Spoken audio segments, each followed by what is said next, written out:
이 시간 우리에게 주시는 하나님 말씀은 신약성경 마태복음 5장 1절에서 8절까지 말씀입니다. 신약성경 마태복음 5장 1절에서 8절까지의 말씀입니다.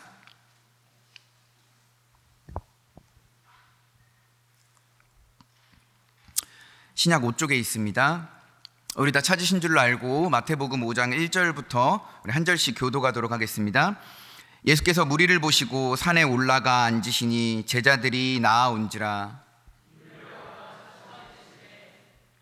심령이 가난한 자는 복이 있나니 천국이 그들의 것이며, 온유한 자는 복이 있나니 그들이 땅을 기업으로 받을 것이며,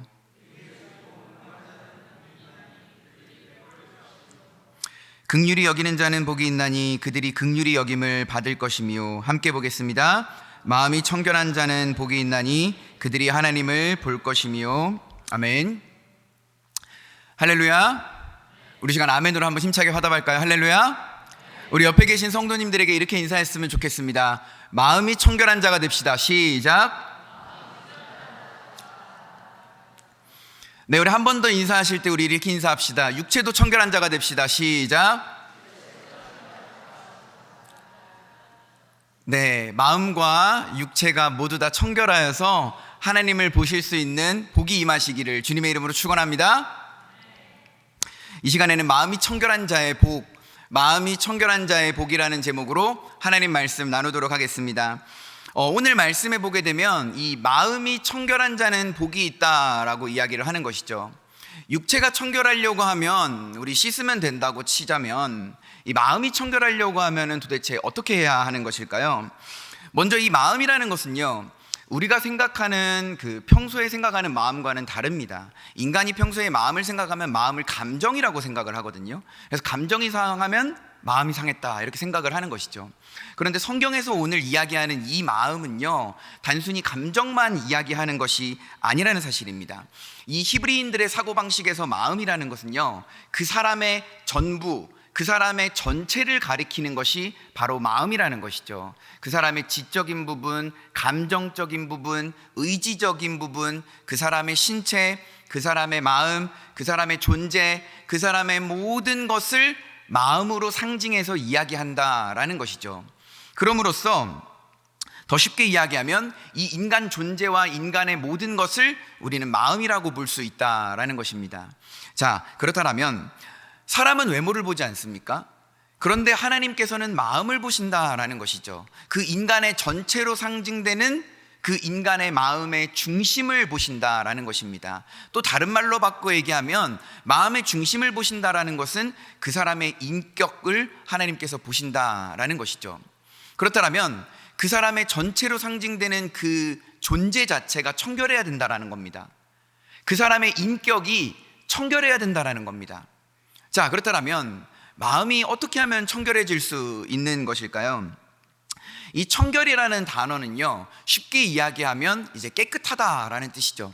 근데 이 깨끗하다라는 이 청결이라는 뜻이 사실 정결이라는 단어랑 뜻이 똑같습니다. 청결이나 정결이나 똑같은 단어로 사용되어진다라는 것이죠. 우리가 레위기라는 성경에 보게 되면 이 정결이라는 단어가 굉장히 많이 등장합니다. 정결한 것과 부정한 것이 등장하게 되는 것이죠. 인간이 부정한 것을 접촉하게 되면 정결하게 되어야 하는 것입니다. 그래서 정결 예법, 정결 의식에 따라서 인간이 부정을 씻고 정결하게 되어질 수 있다라는 것이죠. 그래서 구약의 수많은 백성들은요, 자신이 부정해지면 어떻게 정결하게 될 수 있는지를 너무나도 잘 알고 있었다라는 사실이에요. 그런데 이 1세기 당시에 예수님이 사셨던 당시의 종교 지도자들은요, 이 구약의 율법에서 이야기했던 정결 의식이 있는데 이 정결 의식에서 또 인간들의 논리로 파생시켜가지고 또 다른 자기네들의 전통에 따른 정결법을 만들어냈습니다. 율법대로 정결하게 하는 것도 정결해지는 거지만 이 율법에서 파생되어진 정결법으로 정결하게 되는 것도 정결케 된다고 생각을 했어요. 그래서 그 하나의 예로 보게 되면 이 마태복음 15장에 보게 되면 장로들의 전통이라는 게 나옵니다. 예수님이 서 계시는데 종교 지도자들이 와서 예수님에게 시비를 걸어요. 뭐라고 시비 거냐면, 예수님의 제자들은 도대체 왜 손을 씻지 않고 밥을 먹는 거죠? 라고 공격을 하게 됩니다. 이 말이 무슨 뜻이냐면요, 유대인들은 항상 사람들을 만나거나 음식을 먹기 직전에 꼭 손을 씻었습니다. 왜 손을 씻었냐면, 내가 혹 부정한 사람과 접촉하게 되거나 부정한 물체와 접촉을 하게 됐을 수도 있으니까, 혹은 내가 또 부지중에 접촉을 했을 수도 있으니까 내 부정을 씻고자 항상 손을 씻고 사람을 만나고 손을 씻고 음식을 먹었습니다. 이게 전통이 되어져서 내려와서 장로들의 전통이라고 불려지는 것이죠. 그러니까 유대인들의 사고방식에서는 정결 의식을 통해서도 내가 정결해질 수 있지만, 내가 손을 씻는 것도 정결해질 수 있다라고 믿었다라는 것이죠. 그런데 예수님의 제자들이 손을 씻지 않고 밥을 먹으니까 그것에 시비를 걸게 되었다라는 것입니다. 그런데 예수님은 마음이 답답한 거예요. 예수님의 마음이 왜 답답하냐면, 이 친구들아, 손을 씻는다고 해서 정결해지는 게 아니다 라고 예수님께서는 얘기를 해주시고 싶어 하시는 것이죠. 부정한 자가 손을 씻는다고 정결하게 되는 것이 아니라는 것입니다.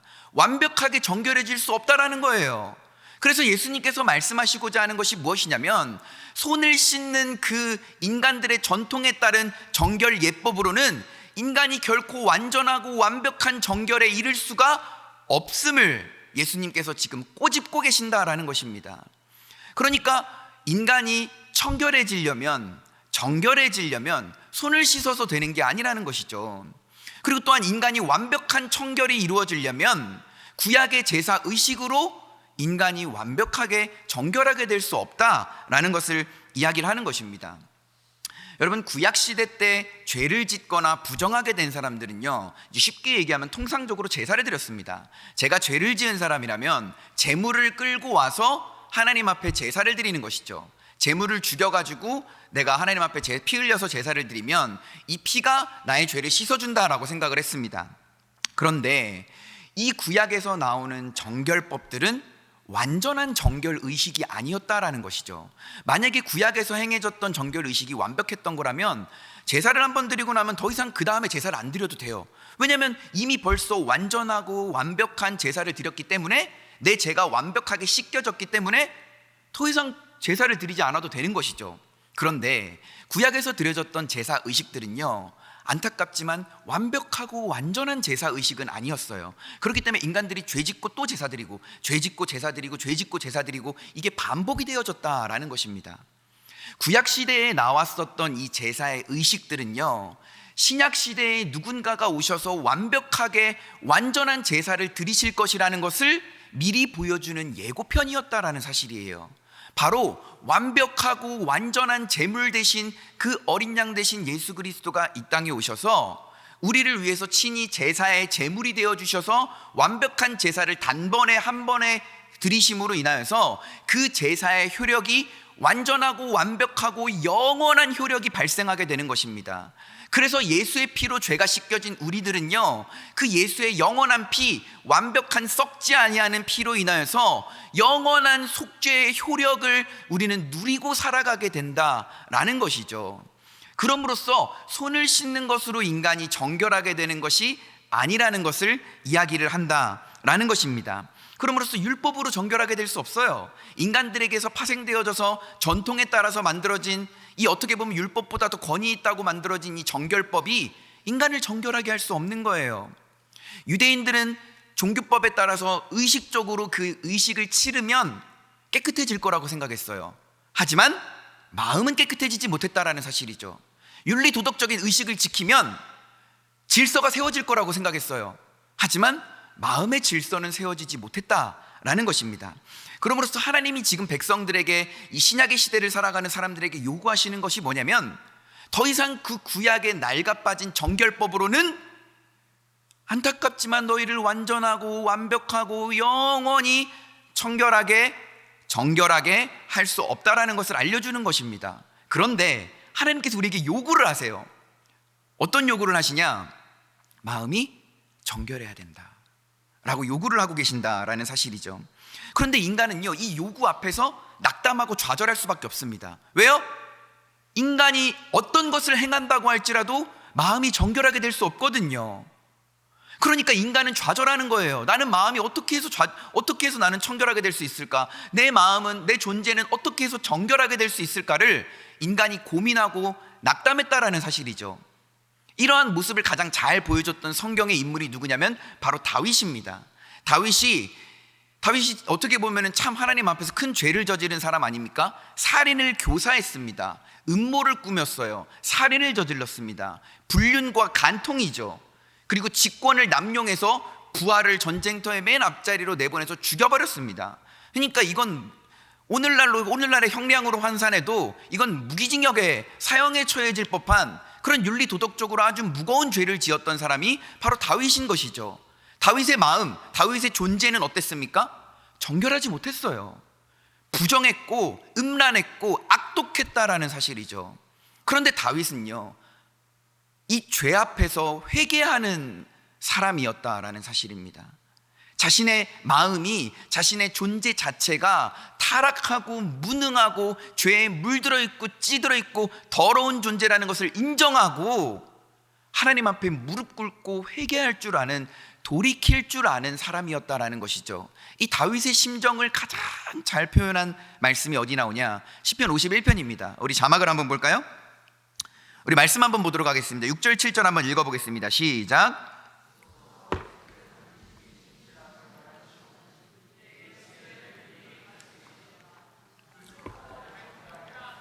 내가 정하리이다. 나의 죄를 씻어주소서. 내가 눈보다 희리이다. 아멘.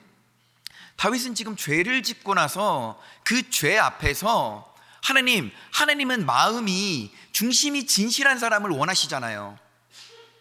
하나님, 근데 내 마음이, 중심이 진실하지가 않네요. 하나님, 나를 깨끗하게 해주세요. 나한테 좀 가르쳐 주세요. 어떻게 내 마음이 깨끗해질 수 있는지, 어떻게 내 중심이 죄를 돌이키고 다시 정결해질 수 있는지 좀 가르쳐 주세요. 우슬초로 나를 정결하게 해주세요 라고 다윗이 지금 노래하고 있다라는 것이죠. 여러분, 우슬초가 언제 쓰입니까? 이스라엘 백성들이 출애굽을 하기 전에 6월절 날 1년 안 된 어린 양을 잡은 다음에 그 어린 양의 피를 우슬초라고 하는 식물로 콕콕 찍어가지고 문설주에다가 발랐습니다. 어린 양의 피를 바르는데 사용됐던 식물이 이 우슬초라고 하는 식물이에요. 다윗의 심정이 무슨 심정인지 아십니까? 하나님, 내 중심이 너무 깨끗하지 못해요. 내 마음이 너무 부정해요. 정결하지 못해요. 주님, 6월절에 어린 양의 피를 우슬초로 찍어서 정결하게 해주시고 넘어가 주셨던 것처럼 내 마음도 우슬초로 정결하게 해주세요. 내 마음을 깨끗하게 해주세요 라고 다윗이 울분을 토해내며 회개하고 있다라는 사실입니다. 여러분, 인간은 죄를 지을 수 있는 존재죠. 죄 앞에 끊임없이 무너질 수 있습니다. 어떤 죄는요, 나를 계속해서 반복적으로 무너뜨릴 수가 있다라는 것이죠. 그런데 여러분, 우리가 죄 앞에 계속해서 무너질 때 어떤 태도를 보여야 되냐면, 내가 또 죄를 지을 수밖에 없는 무능하고 연약한 인간이라는 것을 인정하고 고백한 다음에 철저하게 죄 앞에서 통회하고 자복하는 마음으로 회개해야 한다라는 사실입니다. 그래서 우리가 죄인된 존재라는 것을 인정하고 하나님 앞에서 회개하실 줄 아는 저와 여러분들이 되시기를 주님의 이름으로 축원합니다. 아멘이십니까? 여러분, 다윗은 왕이었잖아요. 왕은 뭡니까? 모든 것을 자기 마음대로 할 수 있는 사람입니다.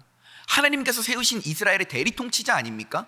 근데 모든 것을 자기 마음대로 할 수 있었음에도 불구하고 마음은 깨끗하게 하지 못했다라는 것이죠. 중심은 정결하게 하지 못했다라는 거예요. 그래서 인간의 이 부패하고 거짓된 마음을 꼬집는 선지자가 한 명 또 나타납니다. 예레미야 선지자가 나타나는데요, 예레미야 17장 9절 말씀을 우리 자막으로 한번 볼까요? 우리 한번 읽어보도록 하겠습니다. 시작.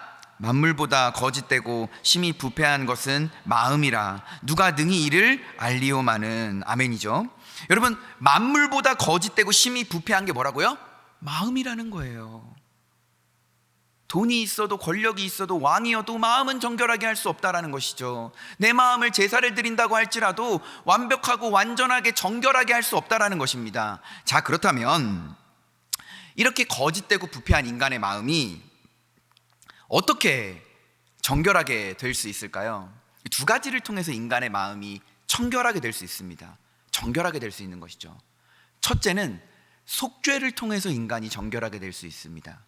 둘째는 성화를 통해서 인간이 정결하게 될 수 있어요. 첫째 뭐라고요? 속죄를 통해서 정결하게 될 수 있다. 둘째 뭐라고요? 성화를 통해서 정결하게 될 수 있다라는 것이죠.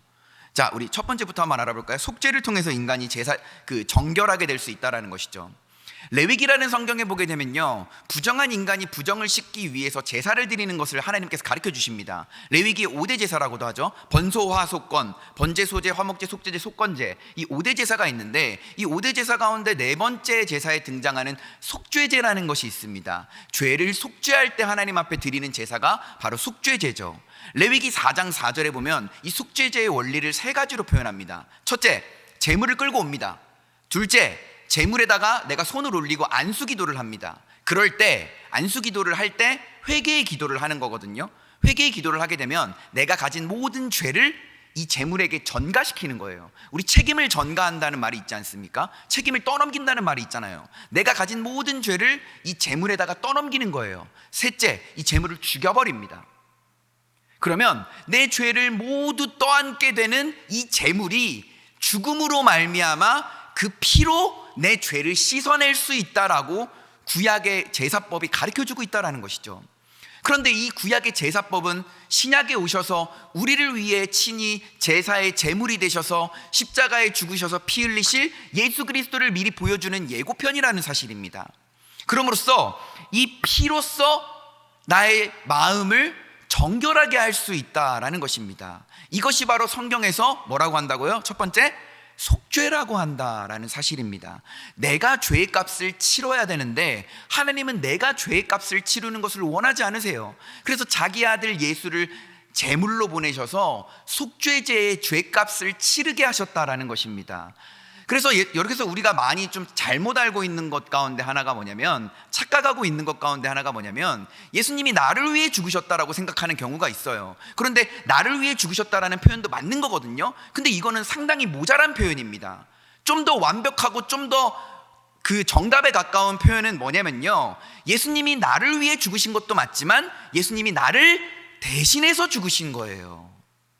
그래서 예수의 그 피로써 나의 죄를 씻겨지게 되는 것입니다. 그래서 내가 속죄당하게 되는 것이에요. 여러분, 구약시대 때 보게 되면요, 이 예수의 이 제물의 피가 없이는 하나님 앞에 나아갈 수 없었어요. 여러분, 히브리서 9장에 보면 피 흘림이 없이는 죄사함이 없다고 했습니다. 피를 흘려야지 죄사함이 있어요. 예외가 하나 있죠. 번제, 소제. 이 소제는요, 곡식으로 드리는 제사이기 때문에 피 흘림이 없는 제사였습니다. 다른 성격의 제사였지만 어찌됐든 여러분, 피 흘림이 없이는 죄사함이 없다라는 것이죠. 그래서 히브리서 10장 22절에 보면 뭐라고 합니까? 형제들아, 우리가 예수의 피를 힘입어 성소에 들어갈 담력을 얻었나니. 쉬운 성경이나 세번역 성경이나 현대인의 성경에 보면 이 성소라는 표현을 지성소로 번역을 했습니다. 지성소는 뭡니까? 하나님의 법궤가 있는 곳이죠. 하나님의 임재, 하나님이 계신다라고 상징되는 곳이 바로 지성소입니다. 근데 이 휘장을 열고 지성소로 들어가려면 피가 있어야 된다는 것이죠. 피 흘림이 없이는 죄사함이 없다라는 거예요. 여러분, 피라는 게 얼마나 이 원색적입니까? 원시적입니까? 여러분, 이 피, 얼마나 이 피 냄새가 나요? 피 비린내가 납니까? 피가 없이는, 목숨의 값인 피가 없이는 하나님 앞에 나아갈 수조차 없고 우리의 죄를 씻어낼 수 없다라는 것입니다. 손을 씻는 것이 우리를 정결하게 하는 것이 아니라 제물의 피, 예수 그리스도의 피가 우리를 속죄하게 하신다라는 사실을 믿으시기를 주님의 이름으로 축원합니다. 아멘이십니까? 그래서 이사야 1장 8절에 여호와께서 오라, 우리가 변론하자. 너희 죄가 주홍 같을지라도 눈과 같이 희어질 것이요, 너희 죄가 진홍 같을지라도 양털과 같이 희어지리라. 여러분, 그 제물의 피, 예수 그리스도의 그 피가 우리의 죄를 속죄하게 되실 것을 믿으시기를 주님의 이름으로 축원합니다. 우리의 마음을 정결하게 하는 첫 번째 방법이 뭐라고요? 피로 속죄한다라는 것이죠. 자, 두 번째, 우리의 마음을 정결하게 하는 것이 뭐라 그랬죠? 성화입니다. 성화가 뭘까요? 여러분, 우리가 예수를 믿을 때, 믿게 되는 즉시, 그때 바로 그 즉시 성령님께서 우리 마음 가운데 들어오시게 됩니다. 그러면 성령님께서 마음 가운데 들어오시자마자 하시는 일이 뭘까요? 우리를 거룩하게 하시는 거예요. 여러분, 성부 하나님은 구원을 계획하십니다. 성자 예수님은 그 구원 계획을 실행하십니다. 성령 하나님은 그 실행하고 이루신 구원을 우리에게 적용시키시고 우리가 그 구원이 적용될 수 있도록 거룩하게 하시는 분이 성령 하나님이죠. 더 쉽게 얘기하면 아버지는 계획하고 아들은 그 계획에 따라서 피 흘리고 영이신 성령 하나님은 그 구원을 우리에게 적용시키시는 거예요. 우리가 두렵고 떨림으로 구원을 이루면서 거룩하게 하나님 앞에 가는 그날까지 우리를 두렵고 떨림으로 거룩하게 만드시기 위해서 성령이 우리에게 그 구원과 말씀을 적용시키시면서 거룩하게 하시는 것입니다. 그래서 여러분, 성화라는 단어의 뜻이 뭐냐면요, 거룩할 성자에 될 화자를 쓰거든요. 거룩하게 되는 것이 성화예요. 그래서 성령은 우리 가운데 역사하셔서 우리를 거룩하게 만들어 가시는 과정 가운데 함께 하시는 거예요. 우리를 떠나지 않으세요. 우리를 고아와 같이 내버려 두지 않으시고 우리와 영원히 함께 하시면서 우리와 동거하고 동행하시는 분이라는 사실입니다. 아멘이십니까? 말씀 하나 볼까요? 빌립보서 2장 13절 말씀입니다. 우리 한 목소리로 한번 다 같이 읽어보겠습니다. 시작.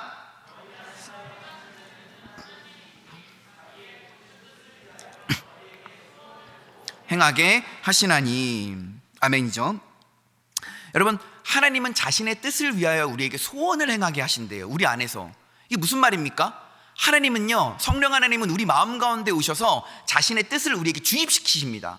자신의 뜻을 우리에게 주사기를 꽂고 주입을 시키세요. 자신의 소원을 우리 마음 가운데 심어 놓으십니다. 그래서 죄된 인간이 죄를 따라서 살아가는 것이 아니라 하나님의 뜻을 따라서 살아가게 하신다라는 거예요. 하나님의 소원을 따라서 살게 하신다라는 거예요. 우리는 죄인이라서 죄된 생각밖에 나오지 않지 않습니까? 그렇기 때문에 성령님이 우리의 생각 가운데 들어오세요. 들어오셔서 틈을 내시고 개입하셔서 틈입하셔서 우리의 생각을 인도하시는 분이시라는 사실이에요. 죄를 따라가지 않게 말씀을 따라가게 우리를 인도하시는 분이라는 사실입니다. 우리가 인지할 수 없고 우리가 인식할 수 없고 우리가 느낄 수 없는 그 영역 가운데서 역사하시는 성령 하나님이 우리를 인도하신다라는 사실입니다. 성령의 뜻을, 성령의 생각을, 성령의 마음을 우리 가운데 주입시키시는 분이 누구냐? 성령 하나님이라는 사실이죠. 이 성령 하나님은 우리를 생각나게 하세요. 말씀으로 우리를 통치하세요. 말씀으로 다스리세요. 그래서 우리가 죄를 지을 때 어떻게 합니까? 성령 하나님이 말씀으로 하여금 우리의 죄를 찌르십니다. 찔리게 만들어요. 언짢게 만듭니다. 찝찝하게 만들어요. 답답하게 만들고 죄책감이 들게 만듭니다. 그래서 말씀 앞에 무릎 꿇고 그 말씀으로 하여금 회개하게 만드시는 분이 바로 성령 하나님이라는 사실이죠. 여러분, 우리는 죄인이잖아요. 전적으로 무능하고 전적으로 타락했잖아요. 아무것도 할 수 없잖아요. 우리에게서 나올 수 있는 것은 죄밖에 나올 게 없습니다. 근데 성령님은 성령의 필터를 거치시게 하셔서 우리로 하여금, 우리가 죄인될지라도 우리로 하여금 성령은 새로운 것을 말하게 하시고 사랑을 말하게 하시고 말씀을 따라가게 하시고 성령께서는 어떻게 하든지 간에 우리의 생각, 우리의 마음, 우리의 존재, 우리가 인지하고 인식할 수 없는 영역 가운데 개입하시고 간섭하시고 틈입하셔서 우리를 이끌어 주신다라는 사실입니다. 그 과정이 바로 거룩하게 되어지는 과정인 성화라는 사실입니다. 아멘이십니까? 여러분, 속죄와 성화를 통해서 우리는 정결하게 될 수 있는 거예요. 속죄를 통해서 우리가 완벽하고 완전한 정결을 이루었다면 이 정결을 통하여서 계속 하나님 앞에 나아갈 수 있도록 거룩하게 하시는 과정에서 성령 하나님이 개입하시고 간섭하신다라는 사실입니다. 그럼으로써 우리는 성령님을 통하여서 점진적으로 성화가 되는 거예요. 발전적으로 성화가 되는 것입니다. 그럼으로써 이러한 속죄와 성화를 통해 우리가 정결해질 수 있다는 사실을 믿으시기를 주님의 이름으로 축원합니다. 자, 여러분, 마음이 정결하여질 수 있대요. 마음이 정결한 자는 복이 있대요. 우리의 마음, 우리의 존재 전체가 속죄와 성화로 인하여서 정결하여지는 사람은 복이 있다고 이야기를 합니다. 그 복이 뭡니까? 바로 하나님을 볼 것이미요 라고 했지 않습니까? 여러분, 우리 같은 죄인들이, 구원받지 못하는 죄인들이 속죄당하고 강제로 성화당하고 이미 벌써 구원을 확정받고 구원의 보증서를 받고 살아가는 것도 너무 복인데, 너무 감사해 죽겠는데, 마음이 강제로 정결하여진 우리에게 또 다른 하나의 복을 더해 주신다라는 거예요. 그 복이 뭡니까?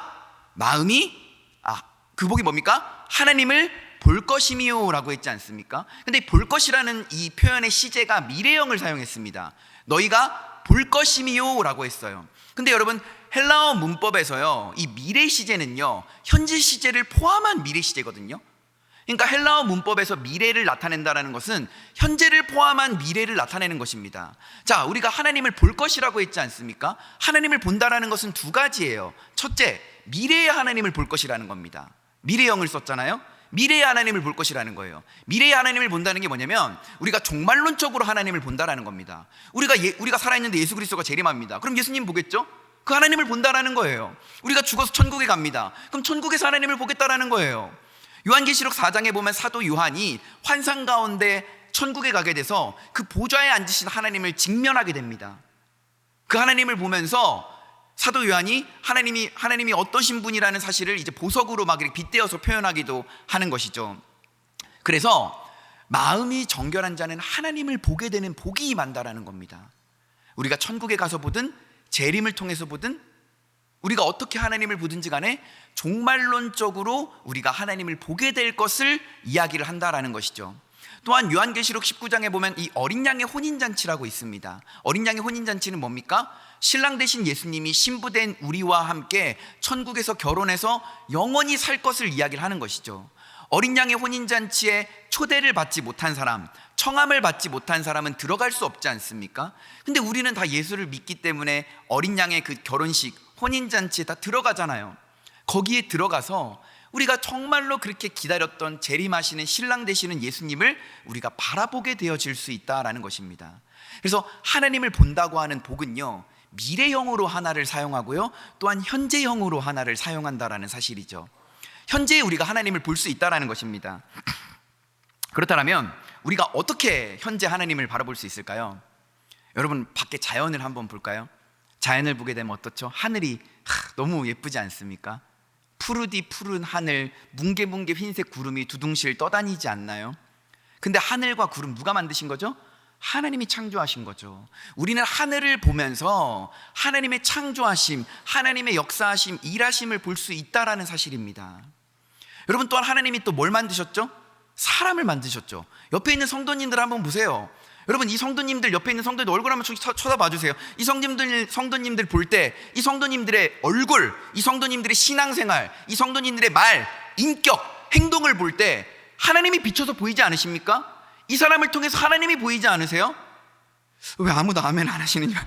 자, 다시 한번 하겠습니다. 자, 여러분, 옆에 계신 성도님들을 통해서 우리가 하나님이 비춰 보이지 않으십니까? 아멘이십니까?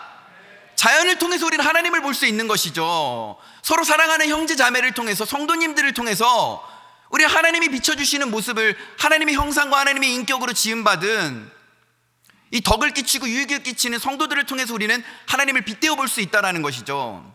또 우리가 말씀을 통해서 하나님을 바라볼 수 있게 되어진다라는 사실입니다. 여러분, 우리가 하나님을 본다라는 것이 얼마나 큰 복이냐면요, 세상 사람들은 하나님을 바라보지 못해요. 왠지 아십니까? 그들의 죄악이 하나님과 그들 사이를 가로막고 있기 때문입니다.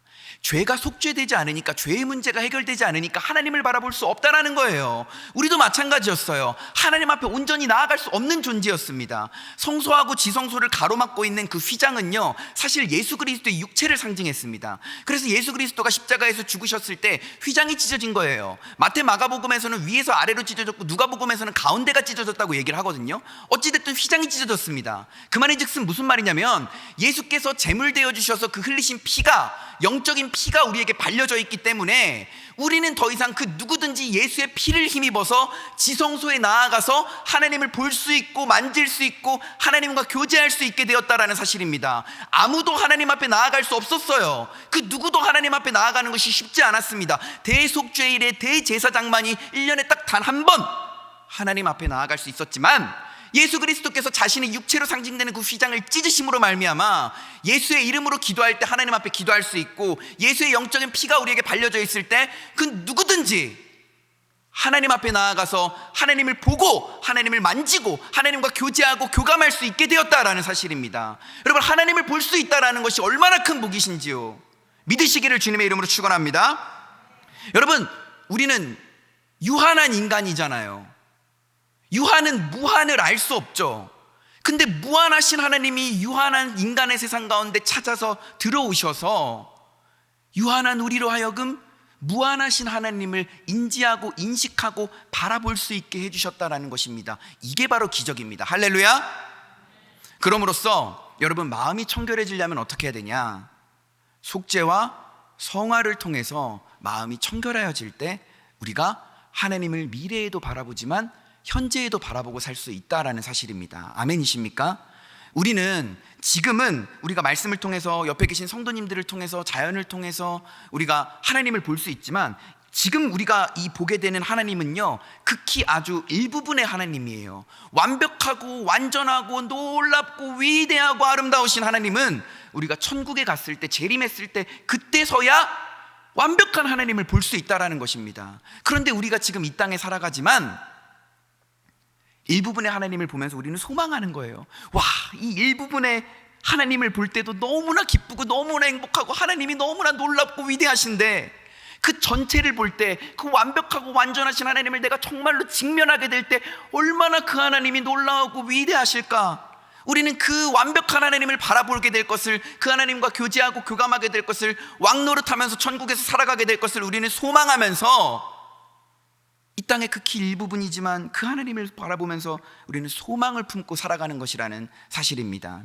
그럼으로써 마음이 청결한 자가 되어서 하나님을 바라보시는 여러분들이 되시길 주님의 이름으로 축원합니다. 말씀을 맺겠습니다. 여러분에게는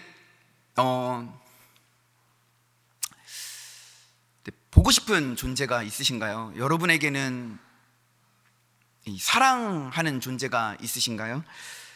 여러분, 사랑하는 사람을 보지 못한다라는 게, 볼 수 없다라는 게 여러분, 이게 얼마나 슬픈 일인지 모릅니다. 사랑하는 사람을, 보고 싶은 사람을 더 이상 보지 못하고 사랑하지 못한다라는 것은 인간의 존재 자체가 무너져 내린다라는 그런 가슴 아픈 사실이죠. 그런데 여러분, 반대로 우리가 사랑하는 존재를 볼 수 있다라는 것이, 만날 수 있다라는 것이 여러분 얼마나 소중하고 감사한지 모릅니다. 우리는 하나님을 볼 수 없는 존재였지만 이제는 하나님을 보게 됩니다.